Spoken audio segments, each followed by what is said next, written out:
slow up, no I don't take shit. I got no love for the fakeness. If you wanna play tough and wanna hate this, I'll always show up.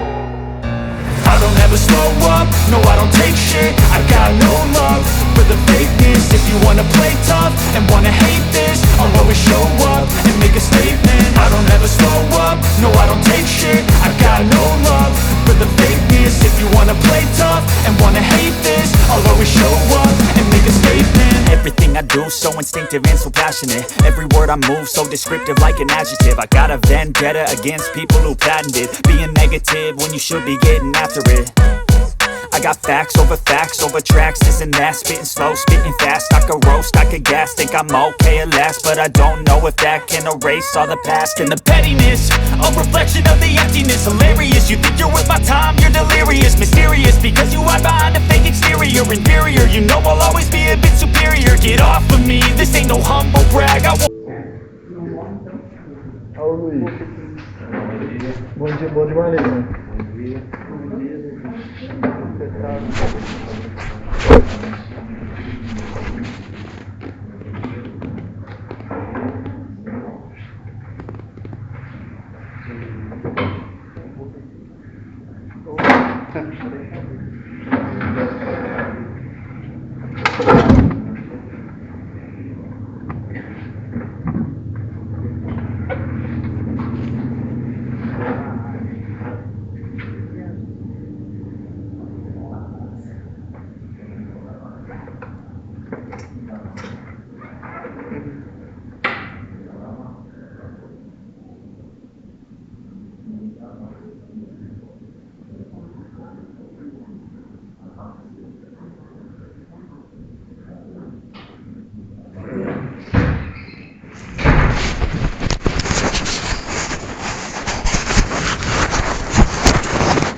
Não passar por causa de casa. Nem na certa que eu falei. Você foi de casa, não? Tem que explicar, acabar de explicar. Então, tem uma peça que eu tenho que passar aqui da transformação.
Alfie.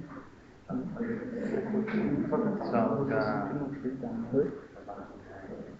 Eu preciso de coisa pra ela. Pra ela precisa de. Nem que ele tem, tá tão cansado. Tá tão exausto. Beleza. Eu preciso de coisa pra segurar, senão ela bandeia as vezes leva pra aqui.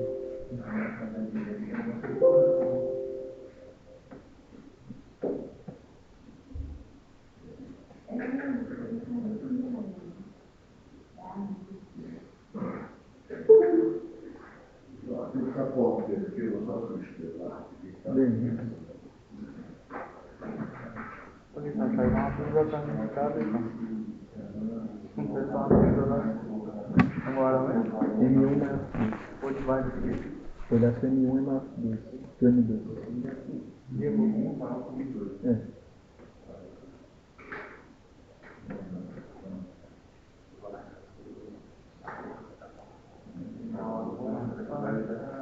Às vezes nem precisa fazer esse tempo, mas sei lá. Não, esquentar. Mais tarde, lá pra... Ainda bem que essa hora eu já não tô lá mais. 4h30. Vazio aqui. Ô Luiz, mas eu vim tomar café aqui no ofício. Toma café aqui vazado. Eu não posso aqui não, não vou fazer aqui. Mas então, só tem as Não, mas vai ficar lá na praça. não vai ter na praça pra cá. Não vai ter que tomar café aí. Já. Ele já vai comer ali, né? Tá vendo o feriado lá onde, mas Não sei não. tá falando no negócio do teatro lá. Sempre não. Não, tava tendo um negócio ele tava Oi. Eu não sei não. vendo?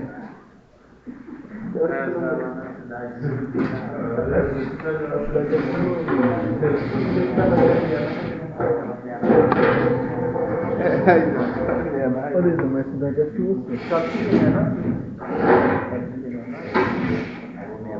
Homenagem.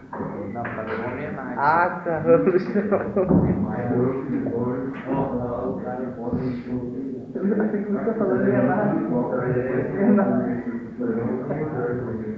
Eles não moram na cidade, não tá sabendo.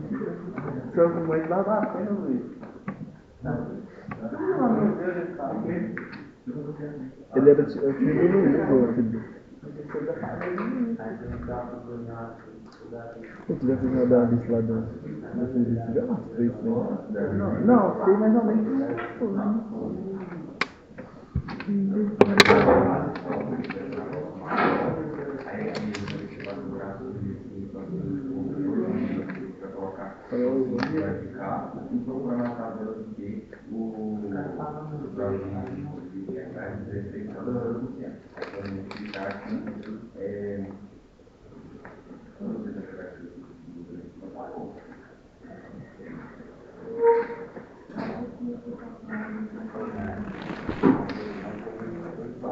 Três na conta? Pra quê?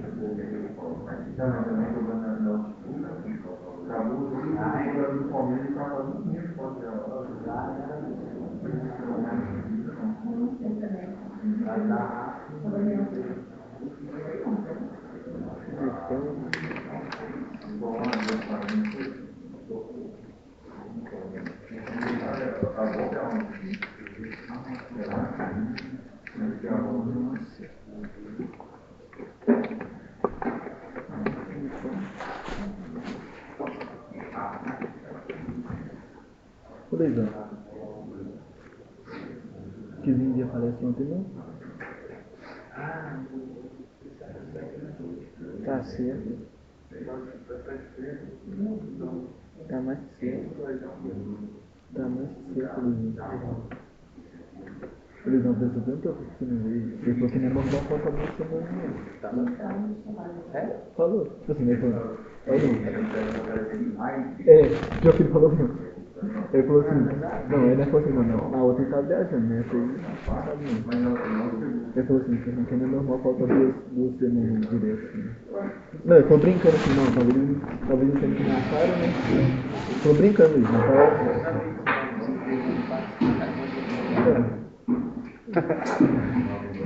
Nossa, tô com foto, né? Tu? Tô torcida. Tá doido do quê? Esse Torcida é ruim alto. demais, velho. Ele dorme. Torcicolo anda. Nossa. Torcicolo. Trepa também. Deus, né? Deixa, não vai.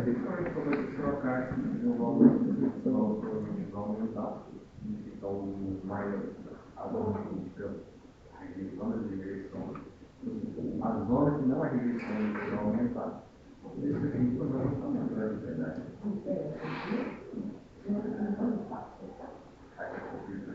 Escrevendo o negócio que vai fazer isso.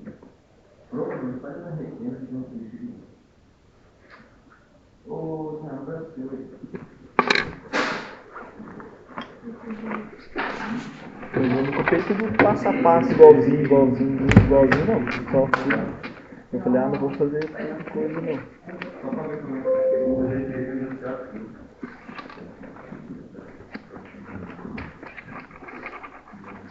Um pouco de mundo aí, ó.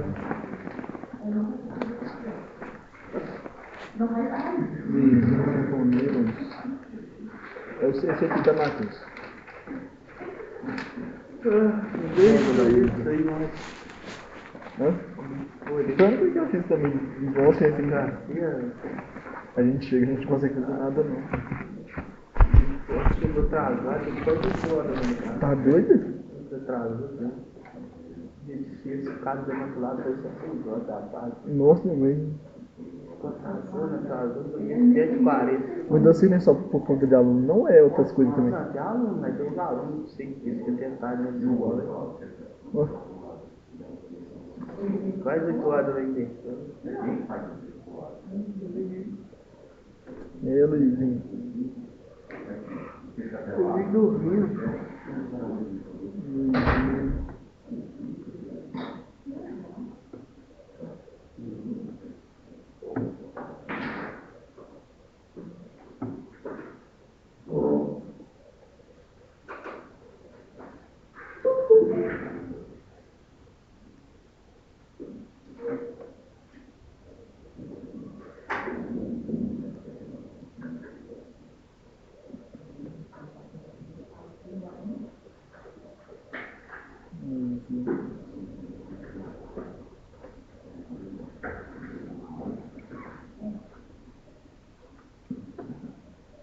Quer dizer que o padrão na última aula aí até os anos 70, por isso, né? Então, mas está na aula 10%. É, vai começar na 10%.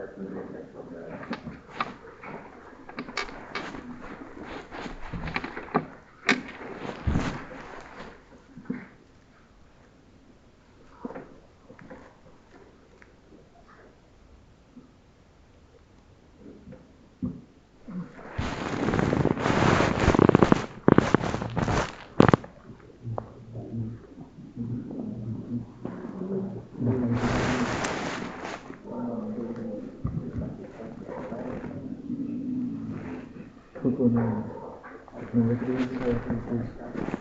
Não vai ter como, porque não vai vir só por causa dela. Não, então. Não. Aí tu vai, já fica avisado.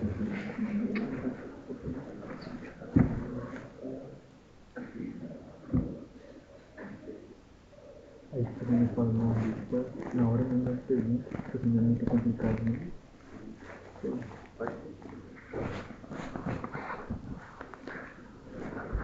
Bom, então a gente, bom dia, né? Nós terminamos a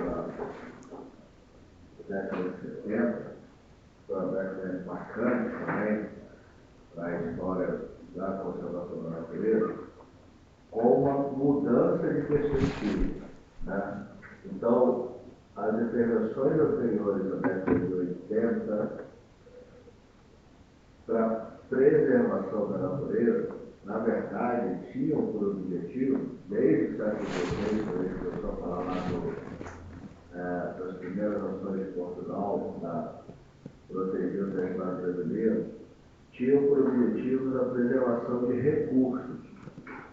Recursos são coisas que a gente vai utilizar, né? Então a ideia era preservar essas áreas para que elas fossem utilizadas no futuro, né?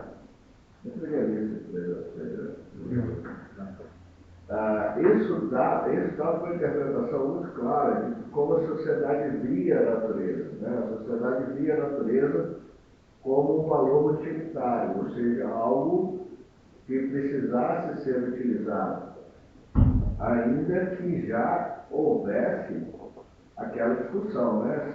Se uso direto, se uso indireto, em que situações, que nasce com a própria história dos parques nacionais dos Estados Unidos.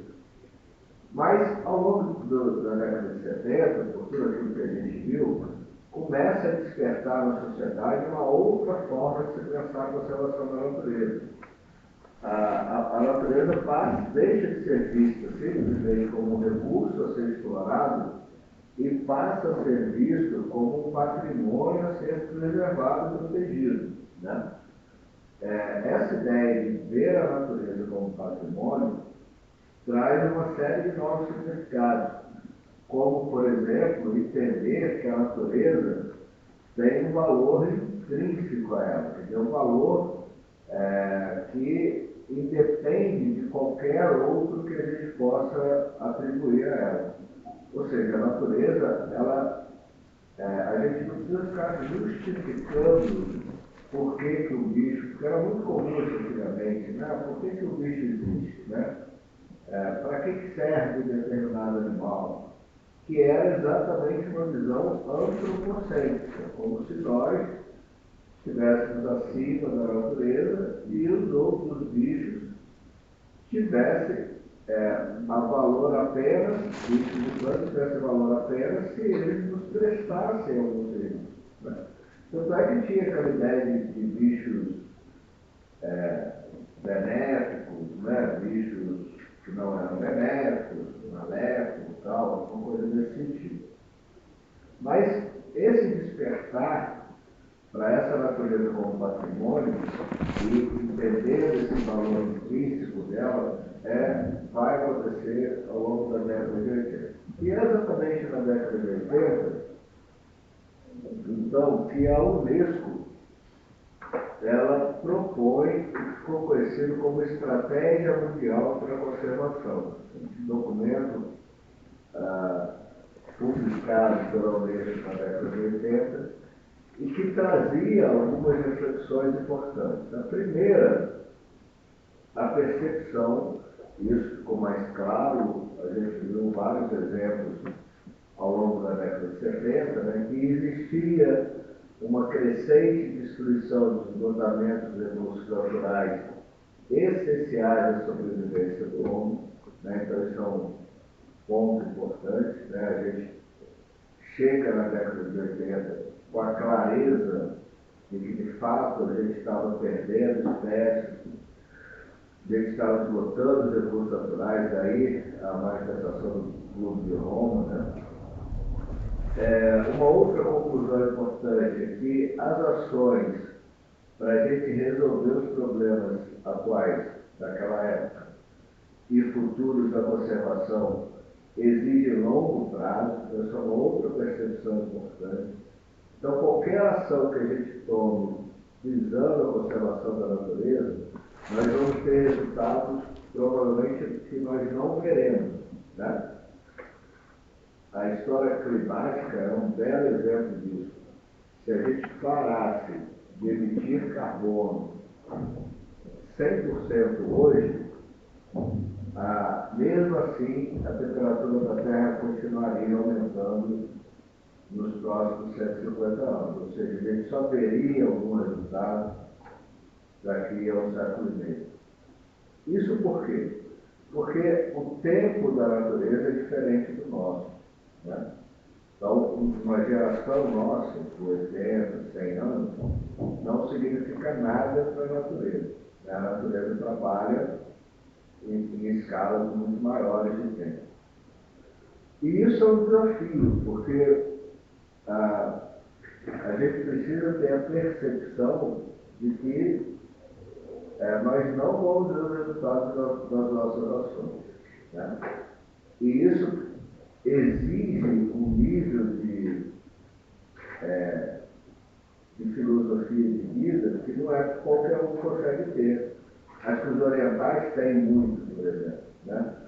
É muito comum a ideia dos orientais, por exemplo, quando eles plantam uma árvore, de que a sombra dessa árvore não vai servir para eles, vai servir para os filhos de netos. Né? Essa é uma filosofia importante, mas que não se espalhou assim, né? As pessoas têm que estudar e entender isso. Principalmente o meio político, que é muito rápido, né? Os políticos querem respostas rápidas e eles têm mandatos muito curtos. Né?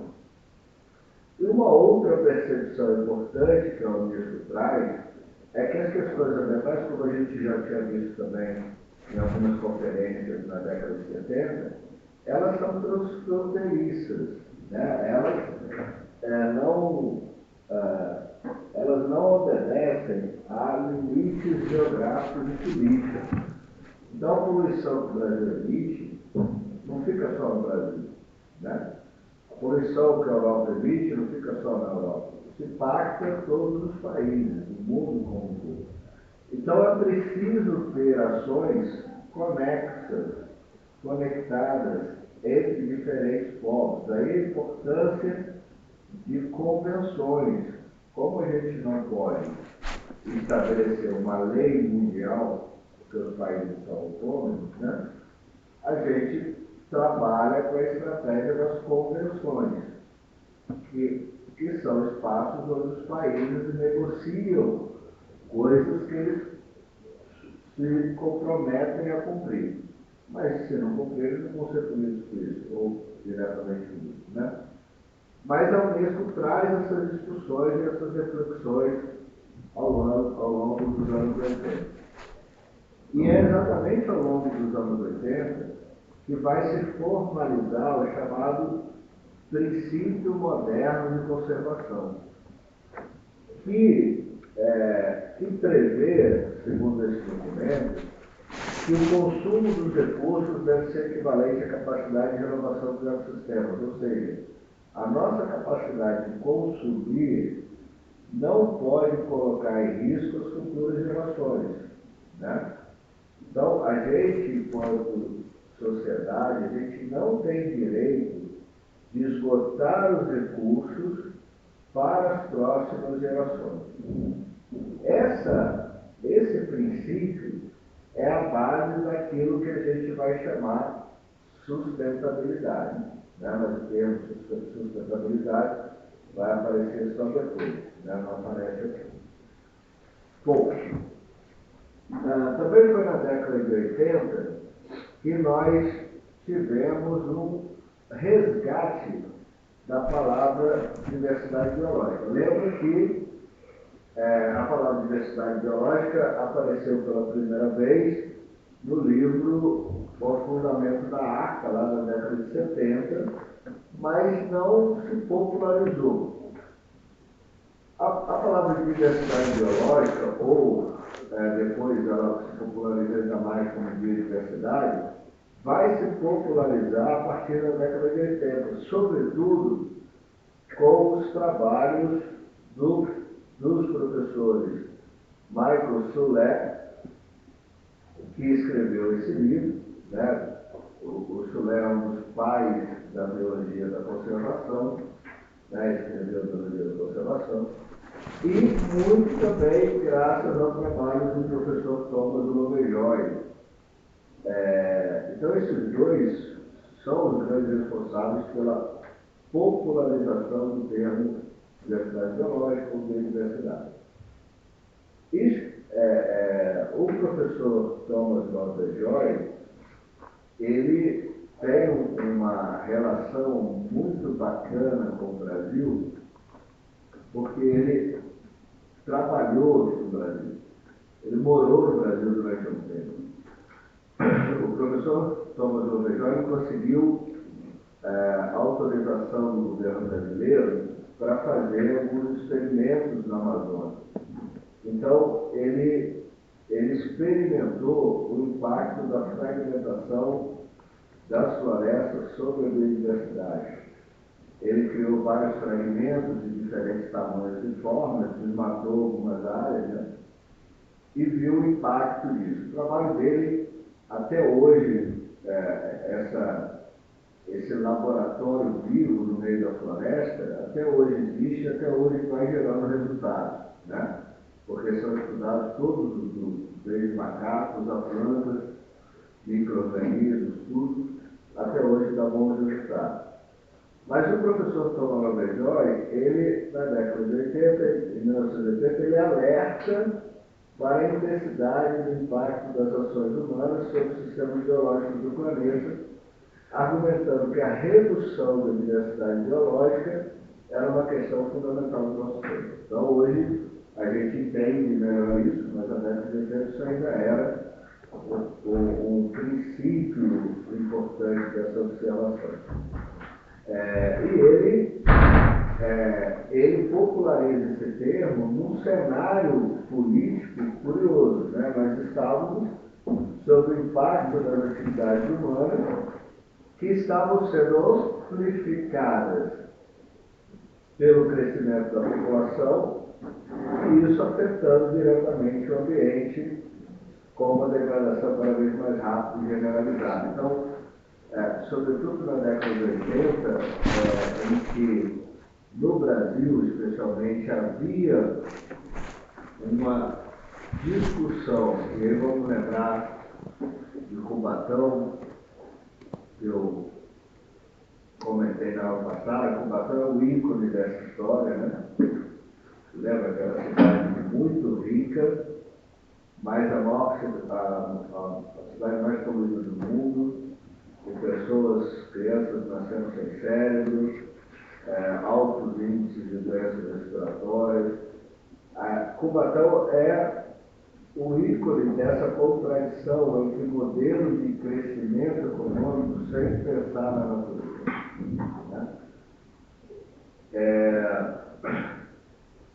E esse modelo predatório de crescimento é que causa essa degradação cada vez mais rápida. E aí, na década de 80, a gente começa, porque diferente, a gente viu os movimentos ocorreram anteriormente, né? Mas na década de 80 a gente já tinha muitos dados importantes e consolidados que mostravam essas coisas. Então os cientistas começaram a mostrar isso com mais clareza para a sociedade.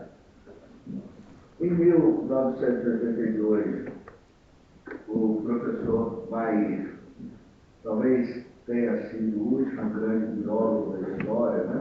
O professor Mair teve, durante sua vida, uma capacidade de produção absurda, né? Ele, junto com muitos colegas da época, construíram o conceito moderno de evolução, trazendo as perspectivas do Darwin, associando a genética e construindo o conceito moderno de evolução. Ele publicou esse livro, né, O Crescimento do Pensamento Biológico, Diversidade, Evolução e Herança, né? Hereditariedade, alguma coisa assim. E esse livro, ele ajuda muito a perceber como a natureza funciona. Porque, vejam, a gente não pode ter um ambientalismo pelo menos a gente não pode ter só um ambientalismo sem conhecimento técnico, né? Porque senão isso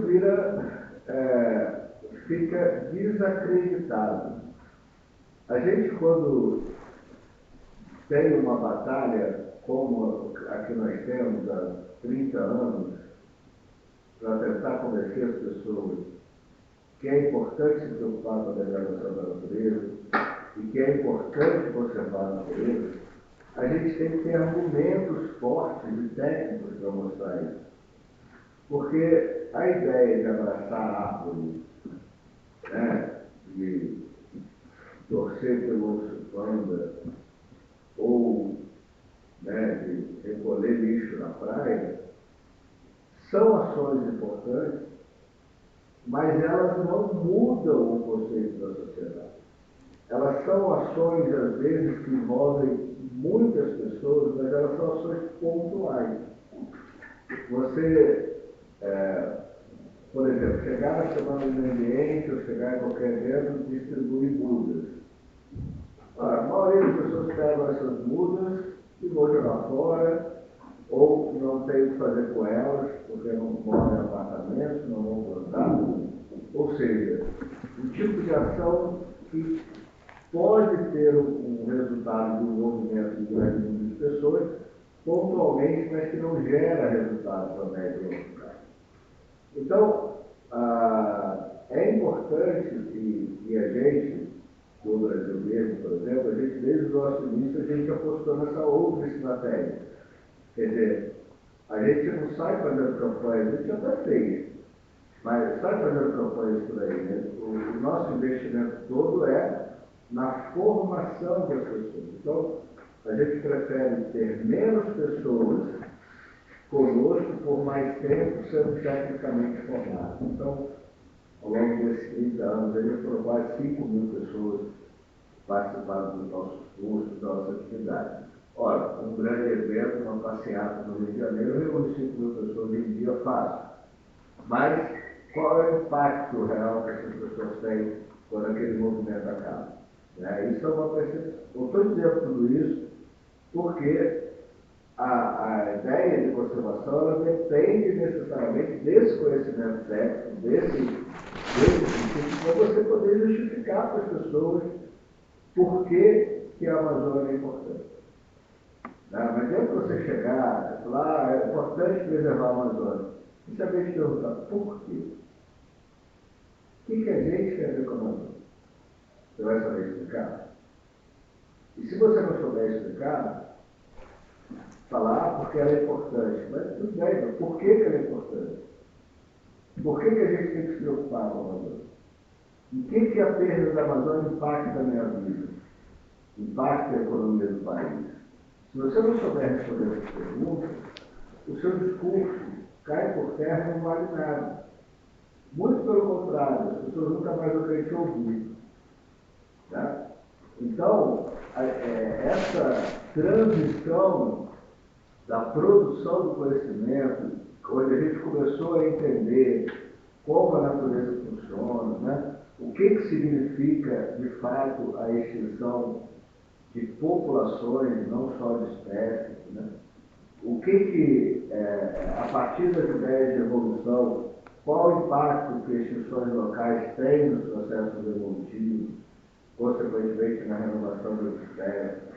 A gente, com a tecnologia, começou a entender que o sistema é global, né, que eu tenho que preservar a Amazônia, porque a chuva que sustenta a maior commodity de exportação brasileira, que é a soja, é produzida na Amazônia. Então, se eu não tenho Amazônia, eu não tenho produção de soja.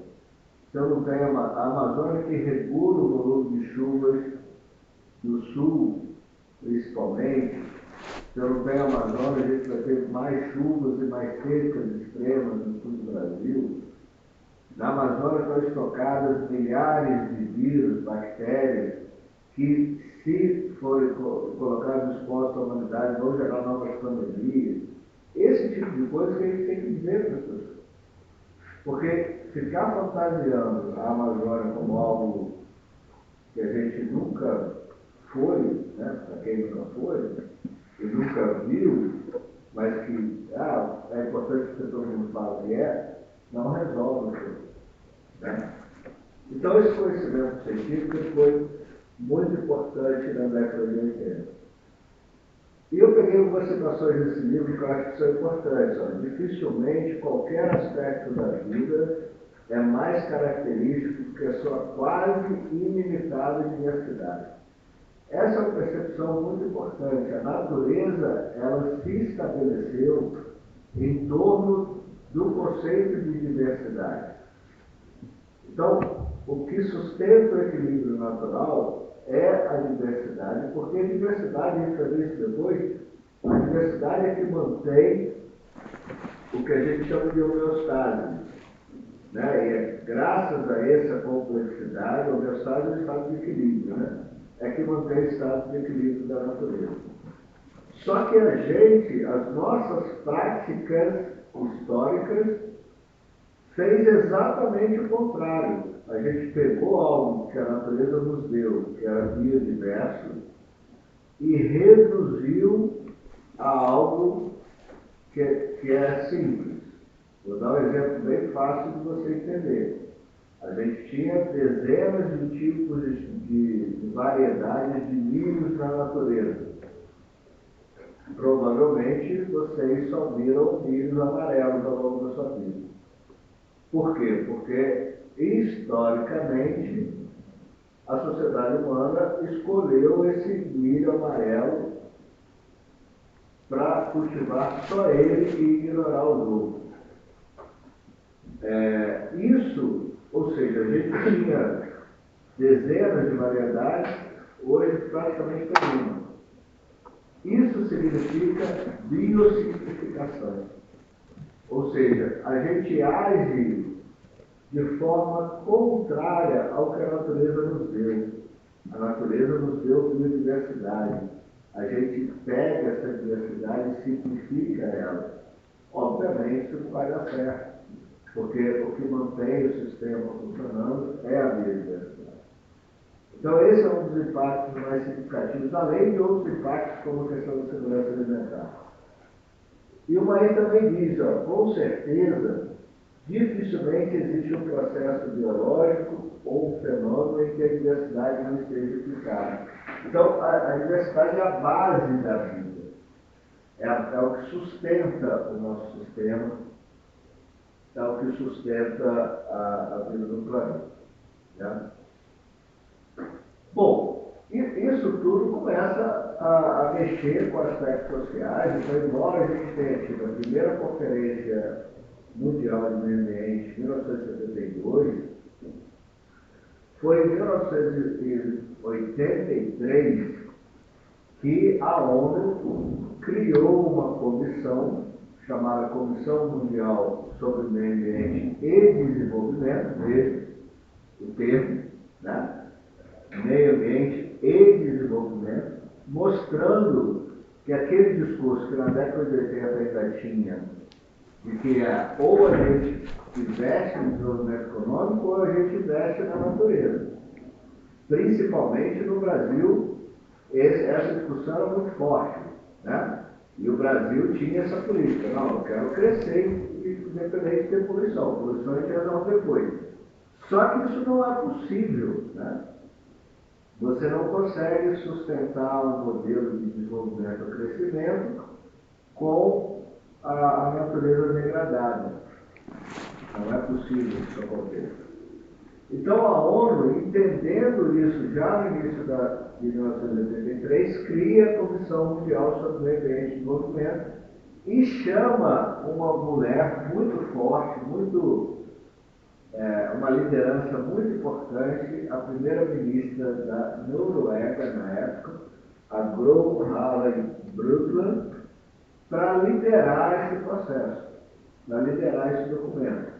Tanto é que esse documento, que é gerado a partir dos estudos dessa comissão, ele é conhecido como relatório Brundtland, né, por conta da Gro Brundtland.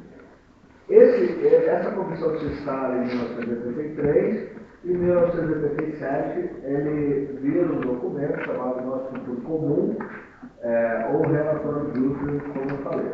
O que esse relatório traz? Eu vou trazer algumas conclusões desse relatório importante. Primeiro, era preciso pensar na limitação do crescimento da população. Essa coisa do desafio do crescimento da população humana era muito forte na década de 80. Hoje não é algo que a gente discute muito mais. Por que não é?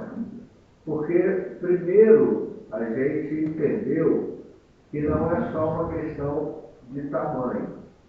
Por exemplo, quando a gente pensa quantas pessoas a Terra suportaria, a resposta não pode ser simplesmente 10 bilhões, ou 200 bilhões, ou 8 bilhões. A pergunta tem que vir acompanhada de uma outra consideração. Que tipo de pessoas? Por exemplo, se forem pessoas como nós, aqui, cada um de nós, a Terra não suportaria os 8 bilhões de pessoas que vivem hoje. Vocês já fizeram uma coisa chamada pegada ecológica? Vocês já fizeram? E vamos fazer então.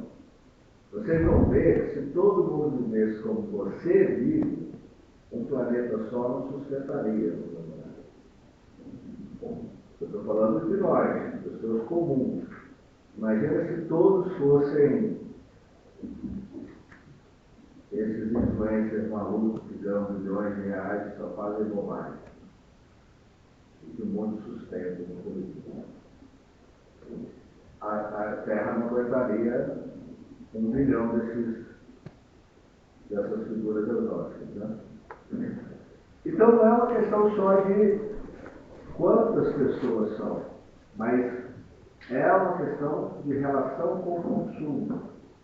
É como essas pessoas consomem os recursos do planeta. Esse é um ponto. Mas isso ainda está muito claro na década de 80, então na década de 80 a ideia principal era vamos pensar na limitação. Aí começou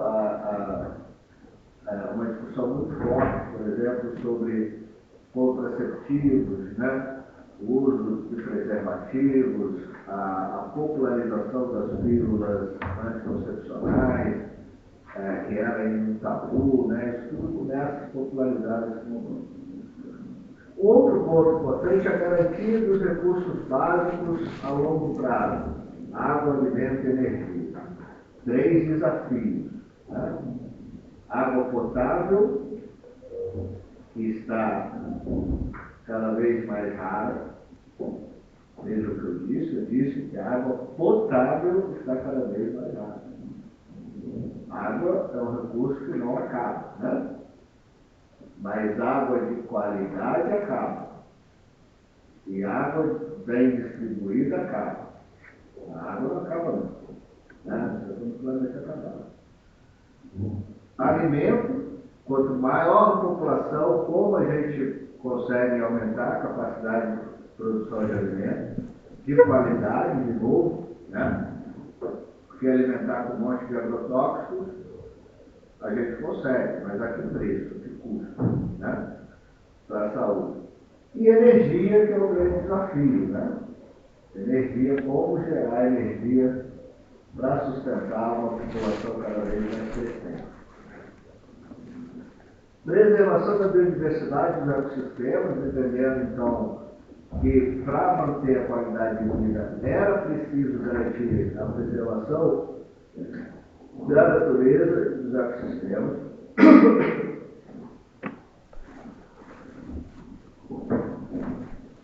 Diminuição do consumo de energia e desenvolvimento de tecnologias com uso de fontes de energias renováveis. Veja, já se mostrando que, primeiro, a gente tem que diminuir o consumo de energia, porque energia é algo muito difícil de ser produzido. Na verdade, a energia não é produzida na Terra. Né? A energia é produzida no Sol, o Sol manda a energia para a Terra e a gente converte a energia luminosa em energia cinética, em energia química, em energia elétrica, a gente faz toda essa conversão. Só que esses processos de conversão são altamente ineficientes, mesmo na natureza.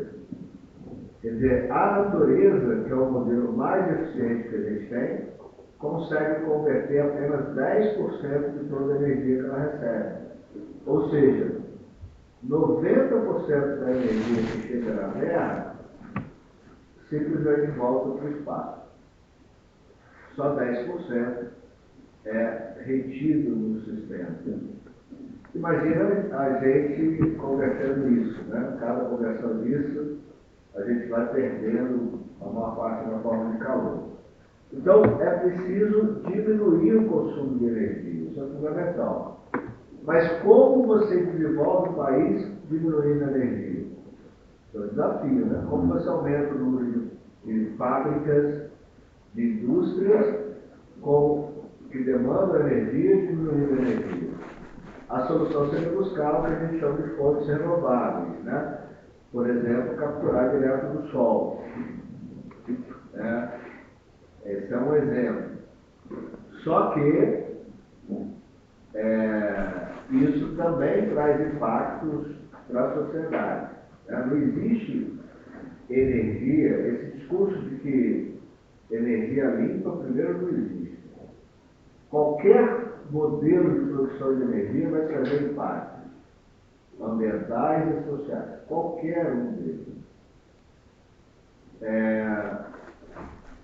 Uns mais, é claro, outros menos.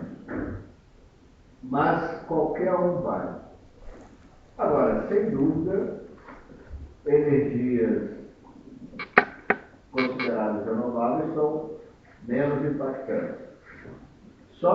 Mas só para você ter uma ideia, isso foi dito em 1980, a gente está em 2025. Eu acabei de ver ontem, fui dar uma palestra ontem e atualizei os dados.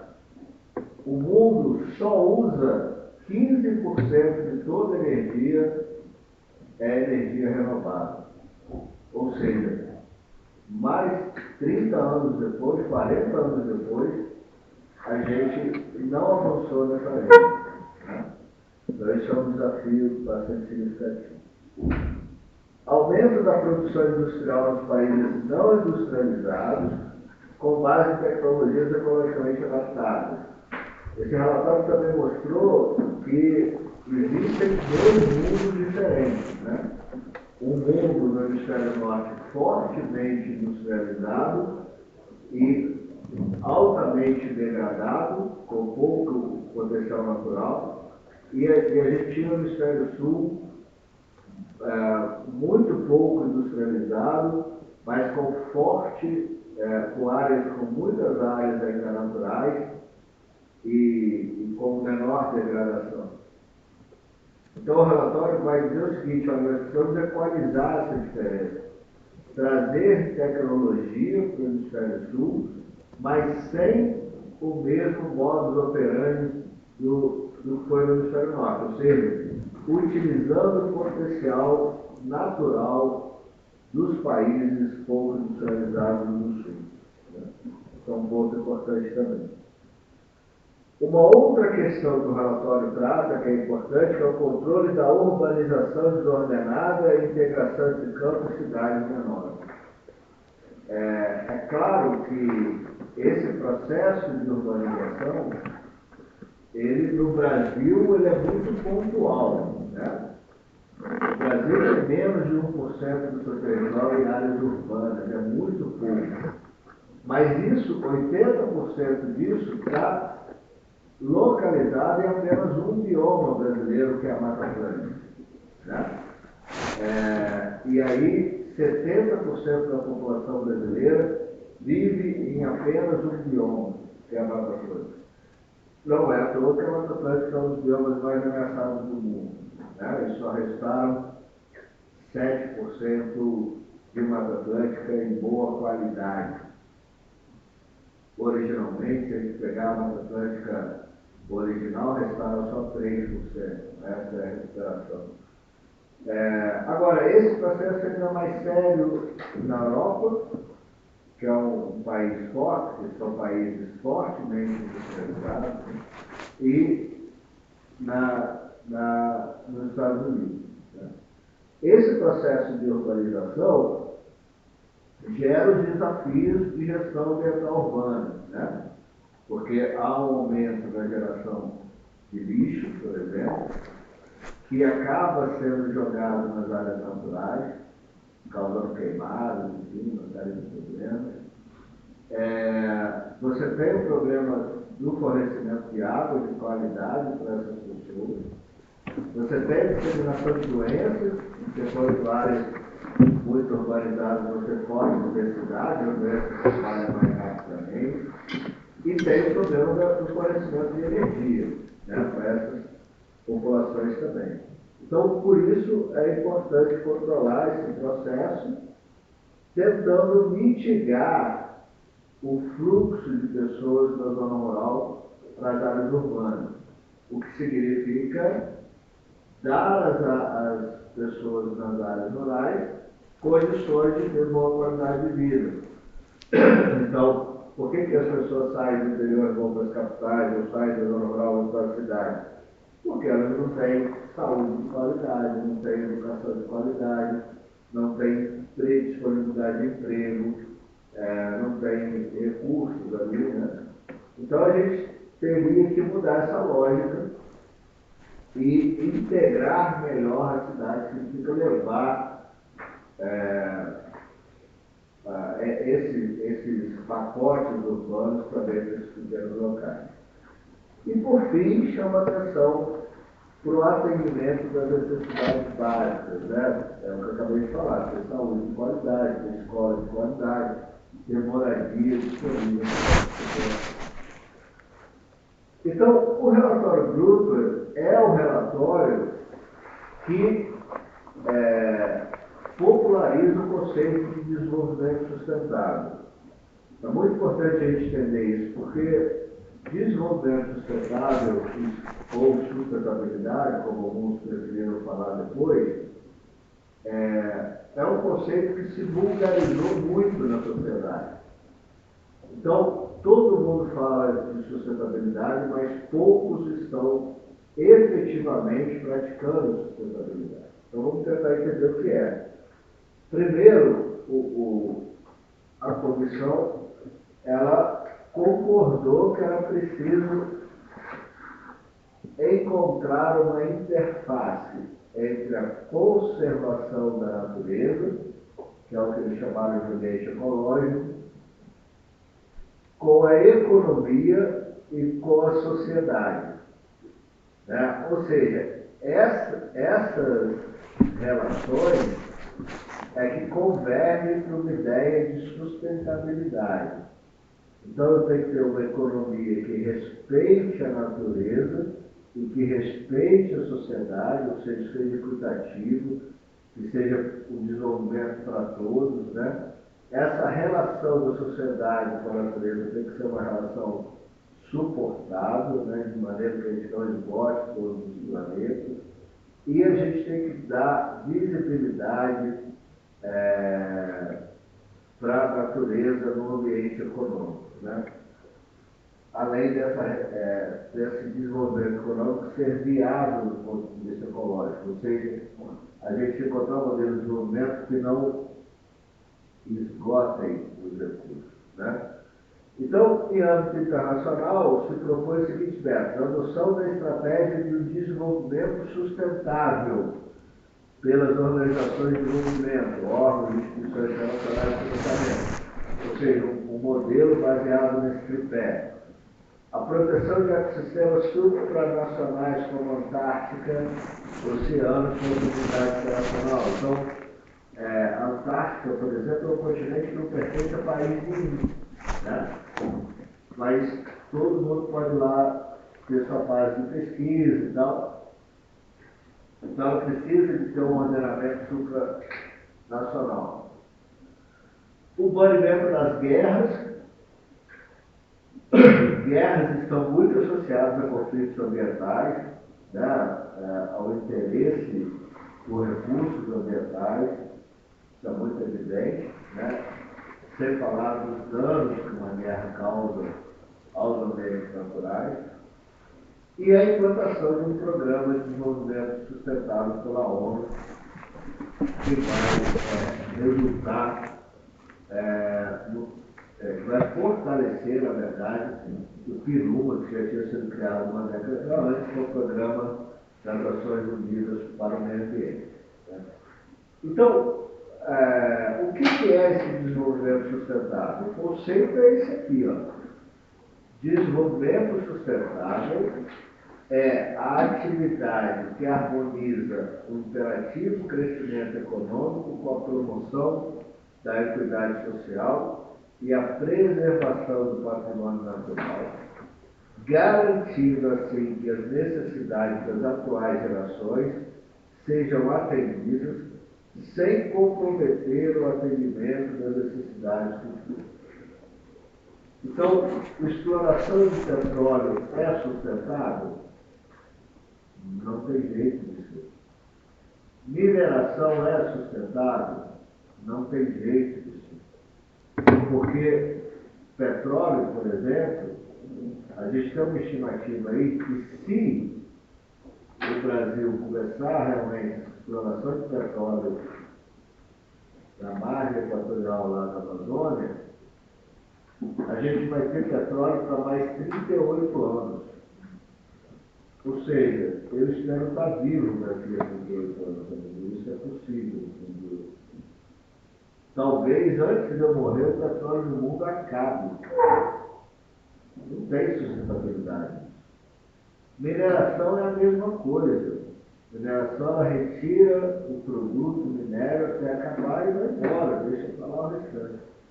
Então, embora haja uma discussão, né, a mineração sustentável não existe, e tudo bem, eu não estou dizendo que a gente não precisa de petróleo ou de minério, produtos minerais, mas não dá para fazer esse discurso, para entender que essas são atividades insustentáveis a longo prazo. E quando eles acabarem, a gente tem que estar preparado para outras formas. O que vai sustentar a economia do planeta quando o petróleo acabar? Isso é uma questão que muita gente não está pensando. Como a gente vai estar com 38 anos, se esses dados estiverem corretos, é logo ali, é nada para a natureza. Então, essa perspectiva é muito importante para entender. Então, nem tudo é sustentável e tudo bem que não seja. E é aí que entra a biologia da conservação. A gente protege o indispensável, usa de forma sustentável o que for possível, e o que for indispensável, a gente minimiza os impactos, reduz os impactos, repara os impactos e compensa os impactos. Então, essa é a ideia da biologia da conservação. Então, só é sustentável aquilo que a nossa geração consegue usar sem esgotar para as futuras gerações. Basicamente é isso. Esse desenvolvimento sustentável, então, ele se apresenta não apenas na dimensão ambiental, mas também na dimensão social, na dimensão econômica, na política institucional e até na cultural, com valores intrínsecos, identidades e saberes de populações tradicionais. A gente não está falando e o espectro de evolução do próprio conceito de sustentabilidade fortalece isso. Hoje a gente não pensa em conservar a natureza sem conservar as tradições, os saberes dessas populações tradicionais e locais. Então, isso tudo exigia uma nova ciência. Porque, veja bem, a ecologia já existia, a biologia já existia, alguns agrônomos falavam em conservação, o pessoal da engenharia florestal, alguns geógrafos também. Mas, no final das contas, essas disciplinas não dialogavam muito. Então, o pessoal da geografia tinha uma forma de observar as coisas diferente da ecologia, diferente da biologia, diferente da engenharia florestal. É bom lembrar que não existia curso como gestão ambiental, vão vir bem mais tarde. Então, era preciso criar uma nova ciência. E essa nova ciência ela foi chamada Biologia da Conservação. Talvez o nome não tenha sido melhor. Por quê? Porque ao falar em Biologia da Conservação, ela traz a